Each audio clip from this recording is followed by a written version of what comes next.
This is Frozen Justice, in which we explore Canadian crime films, culture, and society.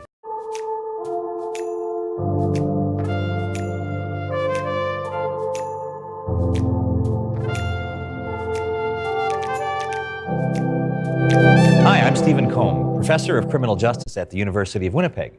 My training is in criminology, which means I study the nature of crime and criminality, as well as the institutions of the criminal justice system, like the police, the criminal courts, and prisons. I teach courses on theories of crime and justice and on media, popular culture, and crime.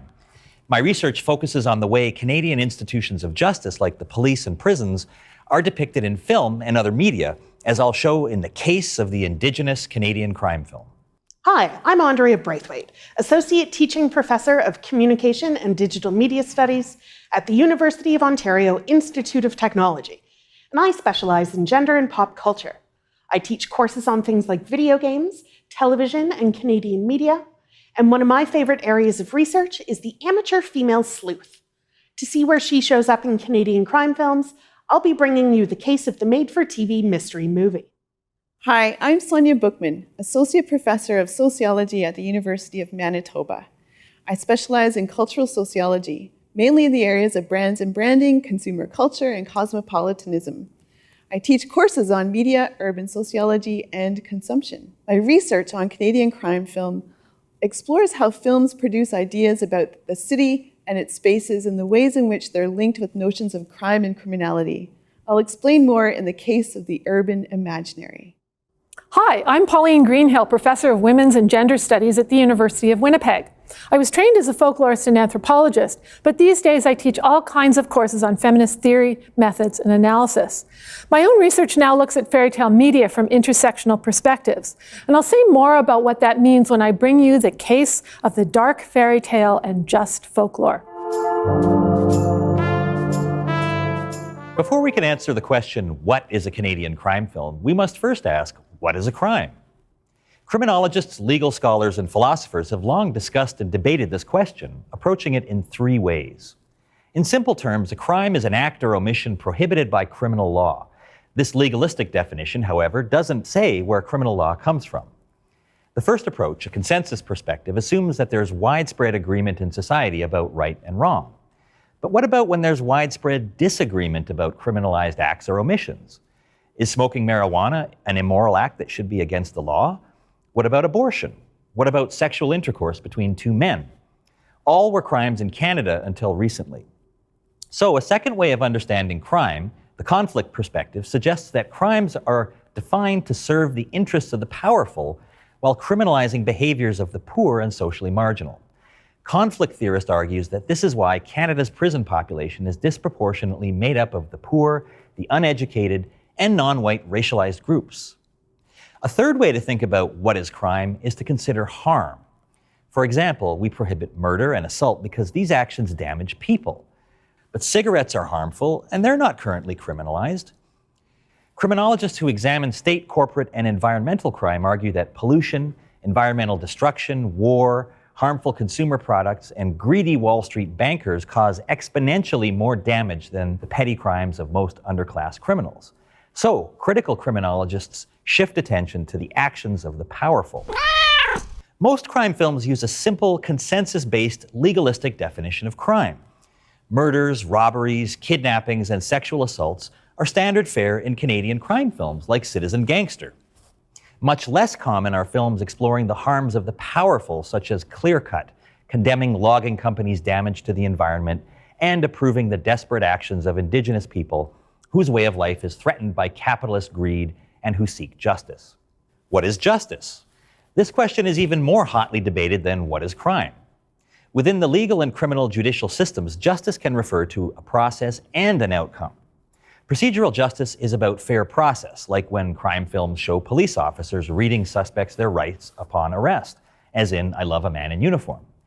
But when a film judge throws out evidence obtained without a proper warrant, audiences may feel that procedural justice has subverted substantive justice. This idea looks at a fair and correct outcome. Was the guilty person punished, and did the punishment fit the crime?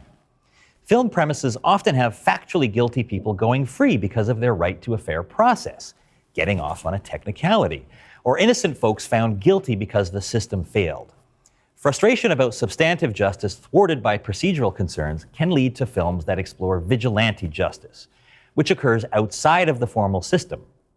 In Rhymes for Young Ghouls, the targets are a corrupt Indian agent and a residential school. Extra-legal justice like this takes place outside the formal legal system. Canada's justice system emphasizes both retributive justice and restorative justice. Though most conventional crime films emphasize retributive forms, individual punishment for the guilty as payment for their wrongdoings and harms to society, using familiar sanctions like imprisonment. In contrast, restorative justice emphasizes need to repair communities disrupted by crime. For example, Poor Boys Game critiques retributive justice and advocates for a restorative approach that brings together victims, offenders, and community members. The aim is not just to punish, but to break the cycle of crime. Sometimes scholars talk about social justice, which seeks a just and fair society in which all people get equal opportunities and equal treatment in institutions and cultures. However, many crime films suggest that unequal prospects lead some individuals to turn to crime because they're unable to achieve the benefits that others take for granted. This idea is at the root of the classic gangster film, which emphasizes blocked opportunities that lead to a life of crime. In Frozen Justice, we include movies made in Canada, made about Canada, and/or with significant participation by Canadians. Some movies easily fit all three areas, like Inuit director Zacharias Canuck's Atanarjuat the Fast Runner, made in the Inuktitut language, in Igloolik, Nunavut, with all Inuit actors and only one non-Inuit co-producer and co-writer. It's based on an Inuit legend about the consequences of an evil shaman's curse, including murder.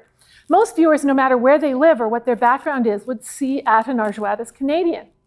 But when I talk with colleagues outside Canada, and even some inside, about films like Adam Agoyan's The Sweet Hereafter, they assume it's American. And what about the HBO show True Blood, with main character Sookie Stackhouse played by Winnipeg-born Anna Paquin? Everything else that's readily identifiable about the series is American, including its Louisiana location, most of the actors, and the production company. How much participation by Canadians is significant enough to make a production Canadian? Another reason why it can be hard to agree upon what makes a film Canadian is because Canada's cultural policies aren't entirely sure either. Cultural policies are the rules and regulations that govern film, TV, music, video games, creative cultural expressions, as well as workplaces that train and employ Canadians, as well as industries that put out product that compete with other similar products for our time and attention. These can be difficult priorities to balance. The Department of Canadian Heritage tries to do so through departments like Telefilm, programs like the Canada Media Fund, and agencies like the Canadian Radio, Television, and Telecommunications Commission. Canadian crime films are fictional and factual films that depict the causes and consequences of crime in Canadian society. Looking for causes of crime implicates the academic pursuit of criminology, while looking at consequences of crime is central to criminal justice studies. In seeking the causes of crime, criminology sometimes looks at aspects of culture. Cultural criminology views culture and crime as inextricably linked and interwoven. As Keith Hayward and Jock Young put it, cultural criminology attempts to make sense of a world in which the street scripts the screen and the screen scripts the street. Popular culture reflects ideas about crime and justice back to audiences. Most Canadians will never see the inside of a prison or experience what life is like upon return to society after incarceration, but most will have seen these experiences represented in popular culture. Representation is a key concept in cultural criminology and the work that we do on film. Stuart Hall analyzed how meanings are actively created and recreated in media. Media don't simply reflect reality like a mirror. They actively create meanings about experiences, events, people, places, practices, and the material world. In this way, we argue that the stories crime films tell us actually help to shape ideas about crime and justice. Sometimes crime films reinforce common stereotypes. Hall shows how stereotypes attempt to fix meanings that associate members of particular groups with certain attributes.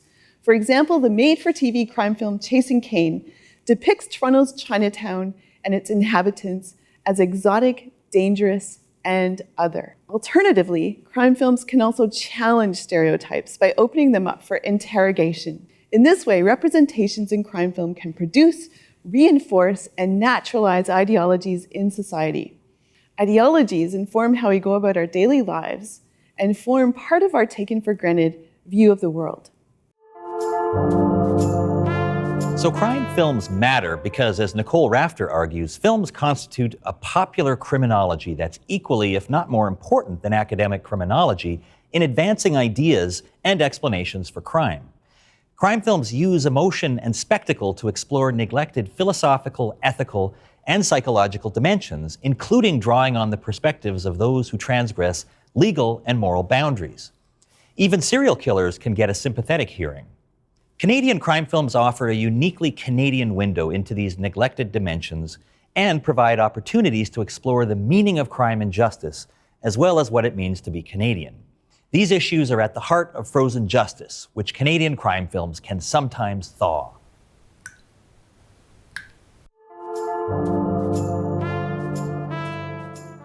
I'm going to think critically about the roles that women play in crime films and the kinds of crime films made for women. I critically analyze how crime films represent Canadian cities and produce specific urban imaginaries, especially how certain cities or spaces within them are mythologized as dangerous criminal spaces, and how the folks who inhabit these spaces are criminalized in turn. I consider the ways that Canadian fairy tale and traditional culture crime films have a lot of implications for reality, and these aren't Disney fairy tales. I look at films made about the causes and consequences of crime in Indigenous communities in Canada.